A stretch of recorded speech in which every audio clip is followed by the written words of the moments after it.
All Saints' Day is one of my favorite celebrations, one of my favorite feast days in our liturgical church year, because it reminds me that we are part of this big family, a family that is far bigger than we can ever imagine, that spans centuries and millennia of the past, and a family that is yet to be added to in the future. And like every family, there are characters that we will all remember because of the antics that they did. And like families, even as the body of Christ and as the communion of saints, we may be a bit dysfunctional from time to time too. But overall, we wouldn't want to be without them, those who are part of the body of Christ, the communion of saints. Because there's something intrinsic that unites us together and that bonds us together through all time. We are part of the communion of saints. Each and every one of us here today are part of the communion of saints, past, present, and future. And it's a privileged place that we have among the faithful. Those who served in the past, those who are serving in the present too, living more and more fully into who God created us to be, as disciples of Jesus Christ, making a difference in the world that God desires us to make. Last Sunday, we heard and reflected upon the parable that Jesus told of the Pharisee and the tax collector. And we remembered and were reminded that we are all sinners, each and every one of us, by our human condition. We sin and fall short of the glory of God. And we were also reminded that God saves us from all that we do to compromise ourselves and our relationships with God. That was the good news last Sunday. Well, this morning, even though I reminded us last week that we're all sinners, the good news I remind us of today is we're also all saints. Yes, you are all saints. Saint Sharon, Saint Sherry, Saint Rick, Saint Eileen, Saint David, and yes, Saint John. When I said that to people at the 8:15 service and talked about it at the end, one guy said, "Oh, I can't be a saint. I got up to too many shenanigans in my life to be a saint." And I said, "You weren't listening. God thinks of all of us as saints, each and every one of us." And I think we need to especially remember that, and that we're part of this family, that our picture is there in the family composite of the communion of saints. We're there in the family picture. We need to remember that in a world and a time and a society when we are often so isolated unto ourselves and focused on ourselves as individuals, my world, my concerns, my needs. It's more important to remember that we're part of something bigger than ourselves, the communion of saints, the family of believers of the gospel. We are siblings together of God who created us. We are siblings of one another. As well, we need to remember that along with the privilege of being included among the saints also comes responsibility. And in our baptisms, and what a great day to celebrate the sacrament of baptism and to welcome a new saint into the communion of saints and a new individual into the body of Christ. But through our baptisms, we said yes. We said, yes, I will be the saint that God has called me and is calling me to be. Robert Louis Stevenson said, "Saints are the sinners who keep on going." I like that. Saints are the sinners who keep on going. Mother Teresa said, "Keep in mind that our community is not composed of those who are already saints, but of those who are trying to become saints." And Kierkegaard, an ancient philosopher, said, "God creates out of nothing." And that's wonderful, you say. And it is wonderful.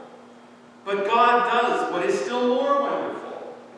God makes saints out of sinners. Well, I think when I hear that truth, there's hope for all of us then, isn't there? Especially when we don't likely actually easily identify ourselves among that illustrious motley crew that we call the communion of saints. Think about how you feel when I were to call you by name and say, you are a saint.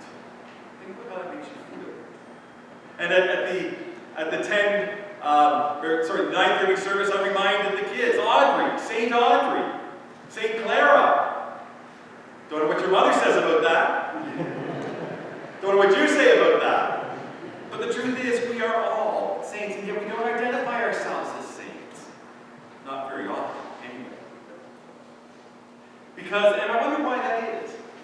It's because we often enshrine the images of saints in our stained glass windows. We don't have any saints depicted in our stained glass windows, but if you go into many churches, you will see the images of saints enshrined within the stained glass. We erect statues. We put them on pedestals. And when I really think about it, I don't think that any of them would want to be in that elevated place that we put them. And yet we do. No matter what saints we name, whether it's Peter or Mark or Mary or Elizabeth or Ignatius or Teresa or Benedict or Augustine, at the core, they were human beings, just like you and me. They were just as sinful as we are. They were just as open to the temptations of the world as we are. They often didn't choose their free will, that gift from God, any better than we do and any more faithful than we do. God didn't give any of them more faith than God gave to us. They aren't any closer to God than we are. And yet out of that human condition that was theirs just as it is ours, some of them did extraordinary things. Some died for speaking their faith in Jesus Christ, and some still die today because of their faith. Some gathered others around them, creating orders, the Benedictine orders, the Franciscan orders, the Jesuits, all communities of faith surrounding the teachings of one who became known as a saint. But I wonder, what about those who were equally faithful on a smaller scale? Those who through one act of kindness or generosity or hospitality equally served God and equally gave voice to the message of Jesus and equally worked for the kingdom and the proclamation of God's reign. They may have made a difference in only one person's life for one moment in time. Are they not equally saints? To be a saint is to recognize our God-given gifts, talents, and abilities. To be a saint is to use those God-given gifts, talents, and abilities to the glory of the one who gave them to us in the first place, God. And to always be seeking to discern, what do we do with the gifts, talents, and abilities that God has blessed us with? What is God's desire for us? What is God's desire for His church, for His world, and for all of His creation? And what can we do to contribute to that? We all have God-given gifts, talents, and abilities. Sometimes it's hard for us to recognize them, and we don't always feel comfortable naming them. But we all have gifts, talents, and abilities as we are blessed by God. The question is, how do we use them? Saints means we're called to be authentic. We are called to be genuine. Not just standing here as we will this morning saying, this is what I believe in and this is who I follow when we gather formally in our worship in our church. But rather, what do we do in our everyday lives? In the communities where we live, in the schools where we attend, in the groups we belong to. Do we live in a way that others can see and recognize, and I like this word, and witness our faith in Jesus Christ, lived out in our actions by serving others? Now, chances are they're not going to call us saints when we do that. At least I've never had that happen. Maybe you have. But I suspect not. But that's what each of us are. Each time we faithfully reach out and serve another's need. And allow God to work through us and allow Jesus to be seen through us as we touch that person and their lives with even just a glimpse of the kingdom. Here's another quote. All of the places of our lives are sanctuaries. Some of them just happen to have steeples. And all of the people in our lives are saints. It's just that some of them have day jobs too, and most will never have a feast day named for them. I like that. Some have day jobs too, and most will never have a feast day named for them. I came across this prayer that to me speaks of the breadth of identity in the communion of saints. Listen to it. We give you thanks, O God, for all the saints who have served you, whether in brush arbors or cathedrals, weathered wooden churches or crumbling cement meeting houses, where your name was lifted and adored. We give you thanks, O God, for hands lifted in praise, manicured hands, and hands stained with grease or soil, strong hands, and those hands gnarled with age. Thank you, God, for hard-working saints, whether hard-hatted or steel-booted, hand-ragged or aproned, blue-collared or three-piece suited, those who left their mark on the earth for you, for us, and for our children to come. Thank you, God. Thank you, God, for tremendous sacrifices made by those who have gone before us. Bless the memories of your saints, O God. May we learn how to walk wisely from their examples of faith, dedication, worship, and love. When we hear that prayer, can't you see yourself in the description somewhere? Because we are all there, included in the ones who are named as saints. Saints don't have to do something miraculous. Saints don't have to be missionaries. Saints don't need to be mystics or theologians. What saints do is they allow God to bless their lives.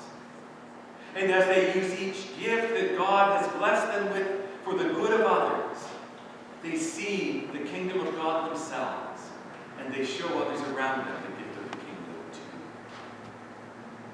And sometimes it's even at a personal cost, compromising themselves, putting themselves second. So I've got two questions as we end. What's it like to live as one of God's saints?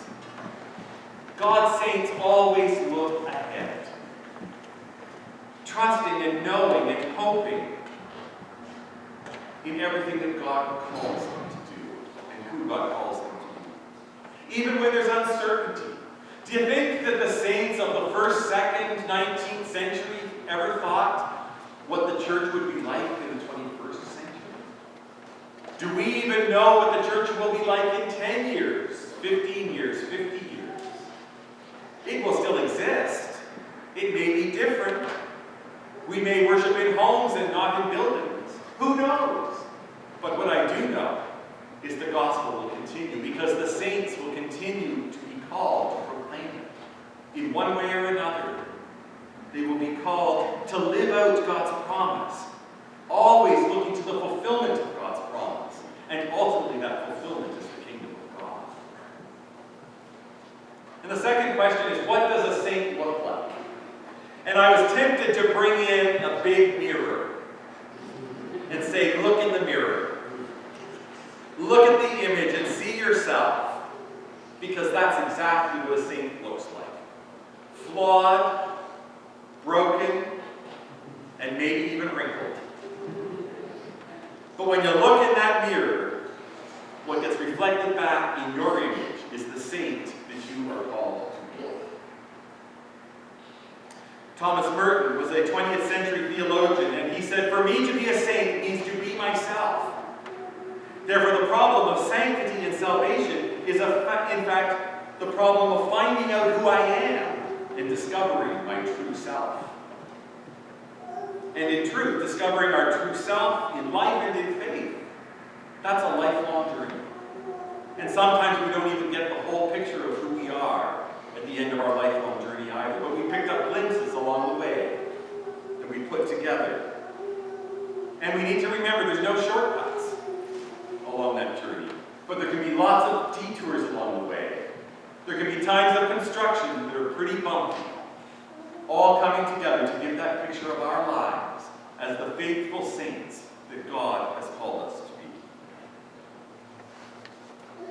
This morning we have the example of the newest saint called by God through his baptism in a few moments. And I love his smile. He's happy about being called a saint today. Hopefully, maybe you'll be called a saint every day, right? Hopefully. Little Leo will be baptized this morning. Through his life, he will grow more and more into his identity of one of God's beloved children. And what a journey that awaits him. His parents don't know what it's going to be like. He certainly doesn't know what it's like. His great-grandmother doesn't know what it's going to be like. But I can guarantee you it's going to be quite a journey along the way. But what is important for him to remember is that it's not a journey that he takes on his own. He is surrounded with a cloud of witnesses which have gone this way before.